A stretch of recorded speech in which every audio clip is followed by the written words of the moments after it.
Pero el tema de hoy no tiene nada que ver con el tema del máster que hemos trabajado juntos, ¿no? Pues en primer lugar, pues quisiera expresar mis más sinceros agradecimientos al profesor Hassan Arabi por haberme invitado a este acto académico, a ese importante acto académico. Y bueno, cuando ya me propuso, ¿no? Digamos, participar en este acto, en este congreso internacional, pues digo, qué mejor que hablar de un tema de arabismo, ¿no? Arabismo, en sintonía con mi formación como lingüista, sobre la lingüística, sobre la traducción y sobre los estudios culturales, ¿no? Precisamente yo he elegido un tema que, bueno, se titula los arabismos culturales en el español, o los arabismos culturales, o los diáspora, arabismos culturales, digamos, o préstamos culturales, el caso del español actual, en el español actual, los arabismos modernos en el español actual. Voy a dejar un poco de espacio aquí para... Sí. Gracias.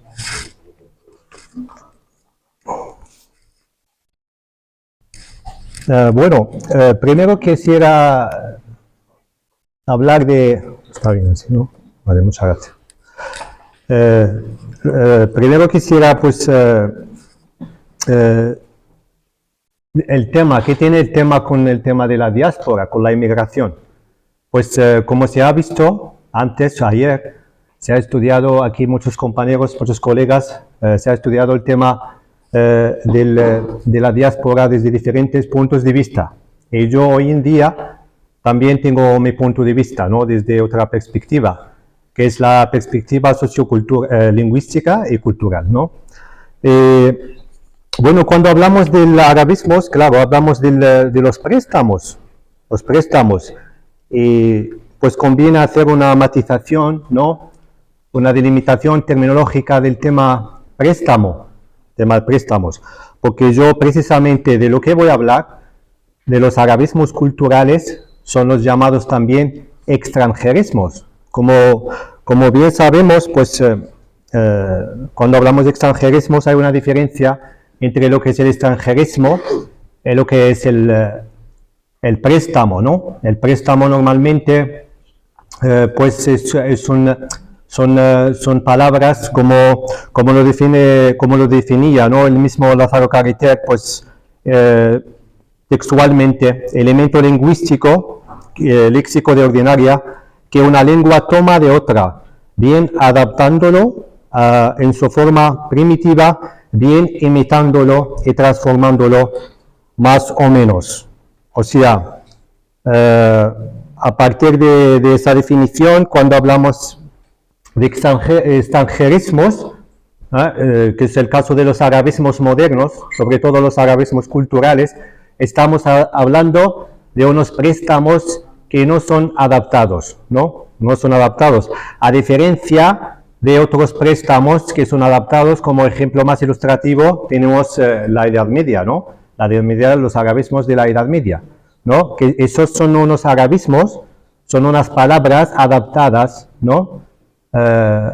Digamos, adaptadas fonética y fonológicamente al español.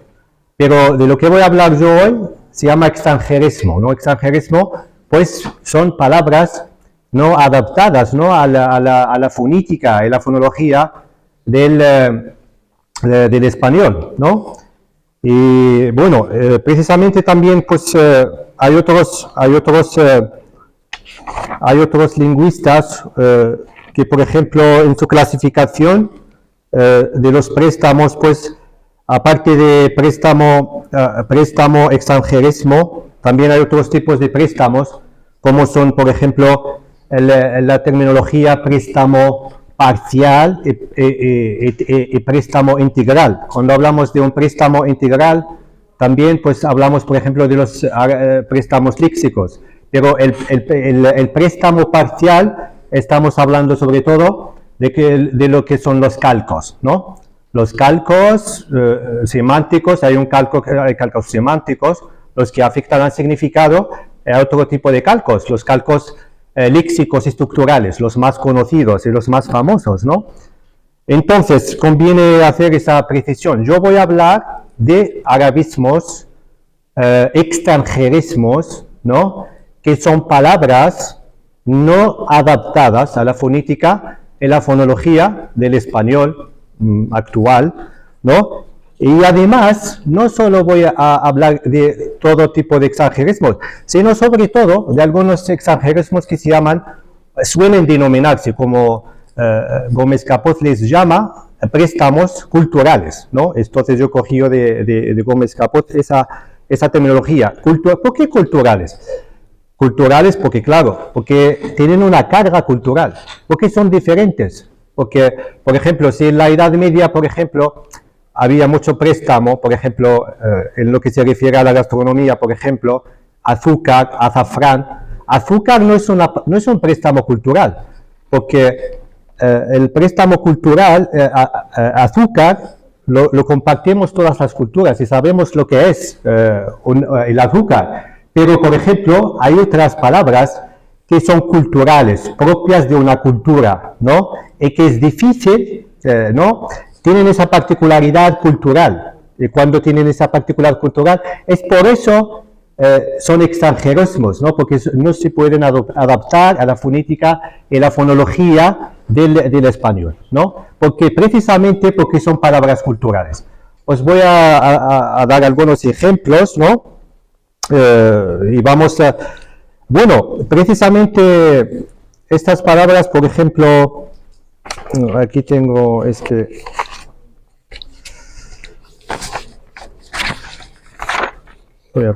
por ejemplo, la palabra cuscús. La palabra cuscús también no es adaptada, ¿no? Fonética y fonológicamente al español.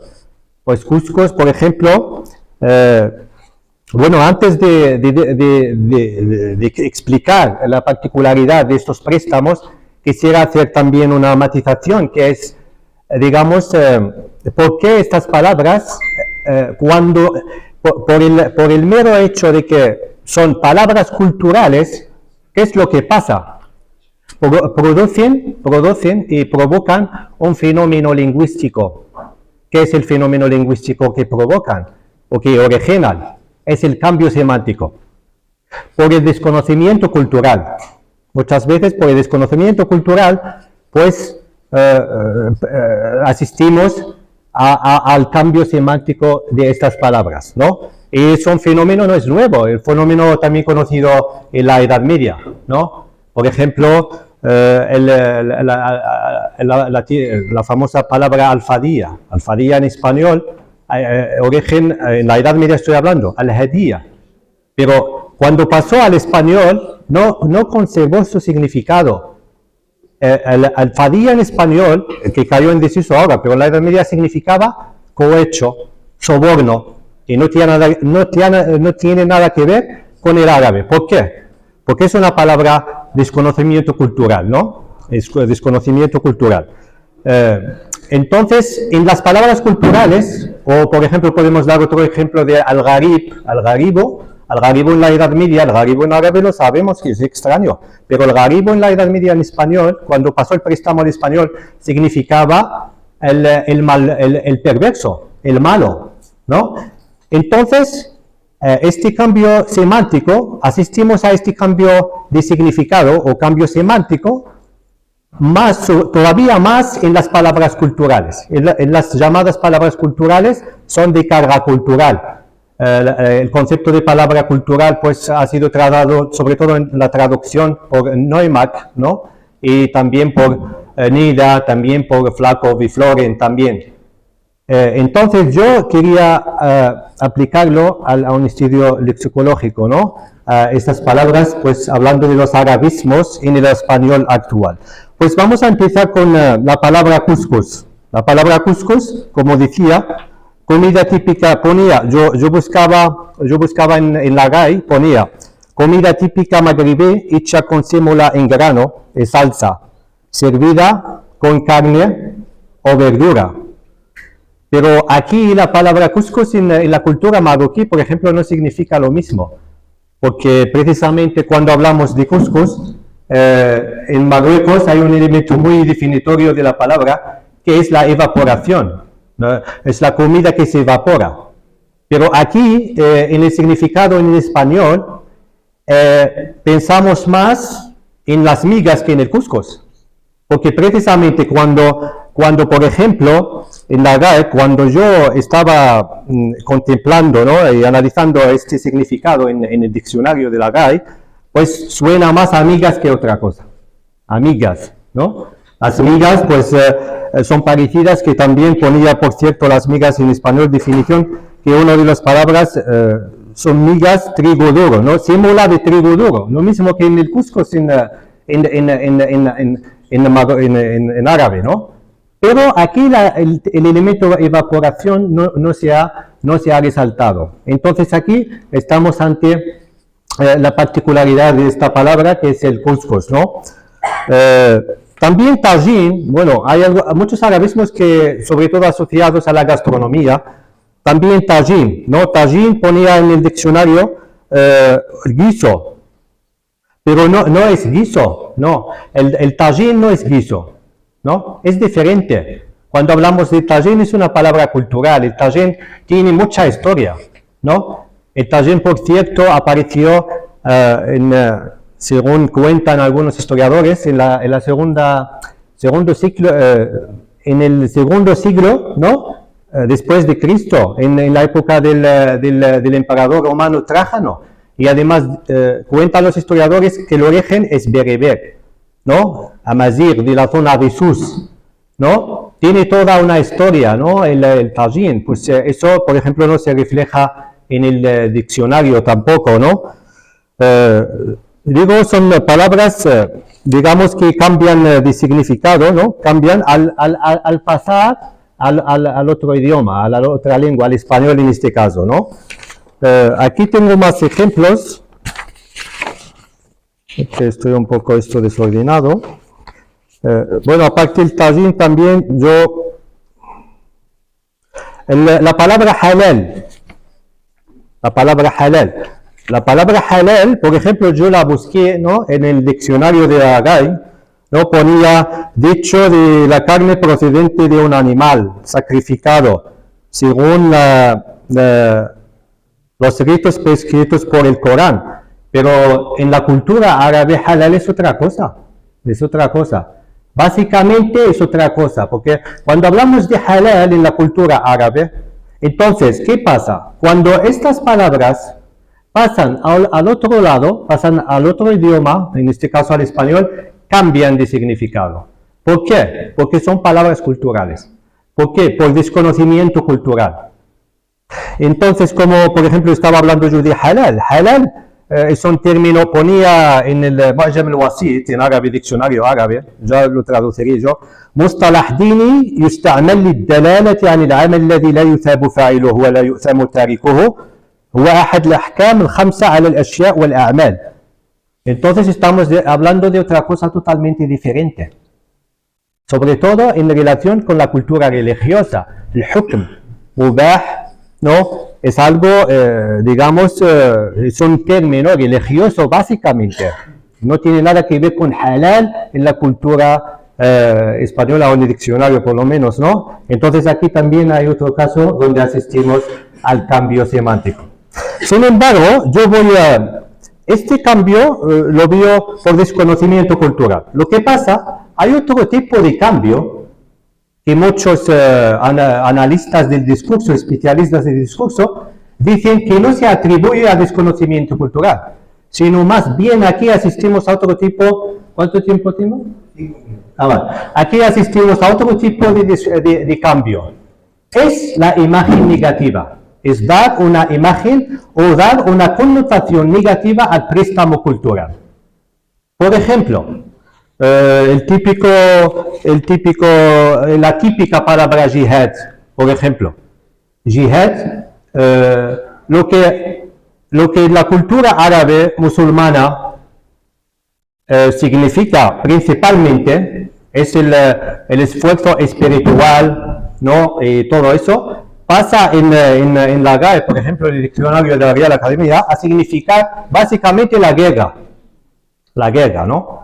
Y aquí, pues, mientras que la cultura árabe musulmana es un significado secundario.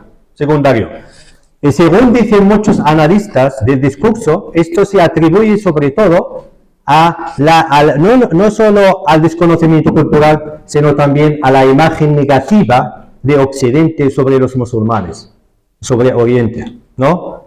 Entonces, como dice Van Dijk dice, eso lo dice Van Dijk y lo dice Edward Said, y lo dice también el mismo Madkouri, ¿no? Especialistas, pues aquí estamos hablando de la imagen, ¿no? Hablamos de la imagen, o sea, hay palabras culturales que cambian de significado positivo a significado negativo, porque claro, por el tema del prisma, ¿no? Tema de la óptica, ¿no? Una óptica, porque vemos al otro como un enemigo, vemos a otro como no solo diferente, sino como una amenaza, ¿no? Lo que podemos decir de jihad, por ejemplo, la polémica palabra o de préstamo cultural, se puede decir también de otras palabras, ¿no? Como por ejemplo, aquí yo, no sé si tengo aquí más palabras. Sí, el término, por ejemplo, islamista. Islamista tiene una connotación pues negativa. Yo he estudiado y he visto, por ejemplo, en la prensa, islamista es como significado de terrorista. Mientras que en árabe, no necesariamente. Islami, y además, islamista, el islamiyun, مثلا بالعربي. Entonces aquí hay también no solo desconocimiento, sino más bien ver al otro como darle un significado negativo a un préstamo. Cosa que no debería pasar, al contrario, préstamo es como una forma de intercambio cultural, ¿no? Y con eso ya, digamos, termino. Muchísimas gracias.